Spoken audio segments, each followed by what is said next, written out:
តោះបងប្អូនបាទគឺថ្ងៃបាទគឺខ្ញុំមានវីដេអូថ្មីមួយទៀតហើយបងប្អូនថ្ងៃបាទគឺខ្ញុំចង់ចែករំលែកបាទគឺចំពោះបងប្អូនយើងតែទើបចាប់ផ្ដើមរកលុយជាមួយ Facebook បងប្អូនសារបងប្អូនយើងពិចារណាគិតទើបចាប់ផ្ដើមរកលុយជាមួយ Facebook បាទគឺពិចារណាគឺគាត់ផុសបាន3 4 5វីដេអូឬក៏10វីដេអូចឹងគាត់ចង់បានឲ្យគេមើល view ច្រើនបងប្អូនសារខ្ញុំក៏អត់ត្រូវបានមាន view ច្រើនដែរចំពោះ page នេះបងប្អូនសារពីមុនគឺខ្ញុំធ្លាប់រកលុយជាមួយ Facebook ដែរបងប្អូនសារវគ្គមុនគឺខ្ញុំធ្លាប់បង្កើតទៅលើ page បងប្អូនសារយើងបង្កើតទៅលើ page គឺមានផលវិបាកបងប្អូនដើម្បីយើងរកលុយបានជាមួយ Facebook គឺយើងត្រូវមាន admin បរទេសដូច្នេះគឺខ្ញុំមាន admin បរទេសទេដូចពេលឆ្នេះគឺវាពិបាកបងប្អូនសារខ្ញុំក៏រកលុយលើ page នោះគឺខ្ញុំពឹងទៅលើមិត្តភ័ក្តិរបស់ខ្ញុំឲ្យកាន់ page ឲ្យហើយក៏ពេលយើងការផ្ទេរវីដេអូការផ្ទេរយើងមាញ់ទៅវាពិបាកដូច្នេះក៏ខ្ញុំគិតថាខ្ញុំនឹងបង្កើតការរកលុយថ្មីទៅខ្លួនឯងដោយសារតែយើងឲ្យគេកាន់ធម្មតាវាស្រួលបងប្អូនទីមួយគេកាន់ទៅគេអាចកាន់យើងបានគេមាន VPN មានអុយច្បាស់ទៅពេលយើងអត់សូវមាន VPN ទៅពេលយើងអត់សូវមានជំនាញណាវាក៏ដាច់ page បងប្អូនសារថាបាទបើគេបងប្អូនគេអ្នកធ្លាប់ធ្វើ MMO ថាមិត្តភ័ក្តិខ្ញុំគេធ្វើ MMO ដែរគេចេះកាន់ VPN គេចេះកាន់ page ដូច្នេះគឺគេអាចកាន់បានតែដល់ពេលខ្ញុំវាអត់សូវជំនាញអា VPN អត់សូវចេះប្រើទីមួយតែយើងប្រើ VPN ទៅធ្វើឲ្យអ៊ីនធឺណិតរបស់យើង slow ដោយសារ Facebook របស់ខ្ញុំគឺវាគឺថាយើងទៅការលក់អនឡាញគឺខ្ញុំលក់ទូរស័ព្ទផងគឺខ្ញុំបោះវីដេអូលក់អនឡាញផងនៅពេលថាយើងប្រើទៅវា slow វាពិបាកបាទវាពិបាកដូច្នេះក៏យើងគិតថាឈប់ប្រើទៅលើ page បងប្អូនសារដល់វគ្គថ្មីនេះគឺ Facebook គឺបាន challenge បងប្អូនសារខ្ញុំឃើញ Facebook បងប្អូនយើងផ្ទុះទៅការរកលុយនេះឃើញ Facebook គេធ្វើ challenge ថ្មីគឺយើងយក Facebook ធម្មតាយើងនេះគឺយើងគ្រាន់តែបើក professional mode ប្រើជាមានន័យថាយើងយក Facebook ធម្មតាយើងបើកជាតម្រង page បាទគឺយើងអាចរកលុយបាននៅក្នុងប្រទេសខ្មែរយើងកម្ពុជាយើងឥឡូវដោយសារកម្ពុជាយើងថាការខ្មែរបាទកម្ពុជាយើង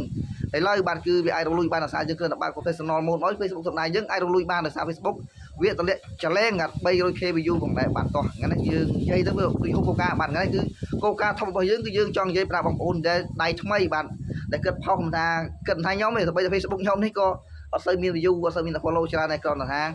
យើងចាប់ដើមបងប្អូនគិតថាខ្ញុំយល់អារម្មណ៍ចាប់ដើមគឺវាពិបាកបាទគឺមានតែបងប្អូនត្រូវតែតស៊ូខិតខំផលិតវីដេអូខ្លួនឯងហើយបងប្អូនជាពិសេសដៃថ្មីបងប្អូនកុំលួចវីដេអូគេយកមកដល់ពេលយើងក៏និយាយថាបទពិសោធន៍ខ្ញុំផ្ទាល់តែម្ដងបងប្អូនសារវីដេអូនេះវែងទៀតបងប្អូនបាទសារបទពិសោធន៍ខ្ញុំដែរកាលមុនគឺខ្ញុំធ្លាប់រកលុយលើ Facebook ដែរគឺដំបូងហ្នឹងគឺយើងផុសសម្រាប់ Facebook យើងអត់ទាន់រកលុយគឺយើងផុសយើង share ឲ្យគេថាខុសគោលការណ៍បងប្អូនយើងយករូបគេឬក៏យកវីដេអូរបស់គេមកផុសធម្មតាយើងលេងគឺវីដេអូគេល្អទេយកមកផុសលេងក្នុង page យើងដើម្បីវាបាន view បានអុយយើងគេថាពេលបានហើយយើងអាចរកលុយបានជាមួយនឹង Facebook ប៉ុន្តែការពិតគឺវាខុសគោលការណ៍ Facebook ហើយវាខូចទាំង page របស់យើងហើយយើងផុសអត់រិចទៀតបងប្អូនបាទដោយសារថាខ្ញុំធ្លាប់មានបទពិសោធន៍កំហុសរិចឆ្នេះហើយគឺខ្ញុំវគ្គនេះគឺខ្ញុំនឹងធ្វើ page ថ្មីនេះខ្ញុំនឹងបង្ហាញបងប្អូនពីរបៀបរកលុយនៅ Facebook ខ្ញុំមិនជាជំនាញច្បាស់គាត់ថាអ្វីដែលខ្ញុំធ្លាប់ជួបខ្ញុំនឹងបង្ហាញបងប្អូនបាទបងប្អូនដែលចង់ចេះរកលុយលើ Facebook នៅក្នុងឆ្នាំ2021នេះគឺបងប្អូនកុំភ្លេចចុច like share follow page ខ្ញុំនេះផងបងប្អូនដើម្បីទទួលបានវីដេអូថ្មីពីខ្ញុំផងដែរបាទហើយក៏វិជាខ្ញុំមិនមានអ្នកខ្លាំងទេដល់ណាអ្វីដែល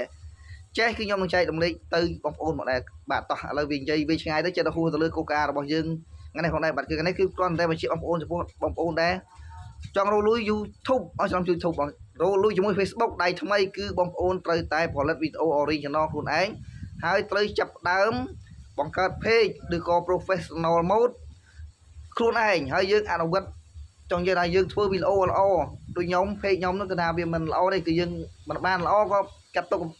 page របស់ខ្ញុំគឺវាការ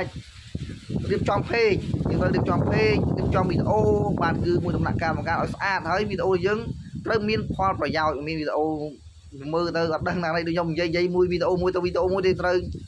ប្រកបប្រយោជន៍ដូចវីដេអូខ្ញុំនេះទៅបីខ្ញុំផុសអត់មានឥឡូវនេះវាផុសតែអត់មានអ្នកមើលប៉ុន្តែវីដេអូខ្ញុំគិតថាវាមានផលប្រយោជន៍ទៅបីវាមិនល្អដូចគេអ្នកជំនាញទៅថាខ្ញុំជ្រៀតពេលតនេទៅខ្ញុំអ្វីដែលខ្ញុំចេះក៏ខ្ញុំចែករំលែកទៅបងប្អូនហើយខ្ញុំក៏មានតែអ្នកធ្វើទៅបាទវីដេអូ perfect ទេគឺថាខ្ញុំចែករំលែកអ្វីខ្ញុំដឹងតែប៉ុណ្ណោះដែរបាទតោះឥឡូវវីដេអូនេះក៏មានតែប៉ុណ្ណេះបើសិនជាវីដេអូរបស់ខ្ញុំនិយាយទៅពីកំហុសខុសឆ្គងត្រង់ចំណុចណាសូមបងប្អូនខន្តីអភ័យទៅផងបាទ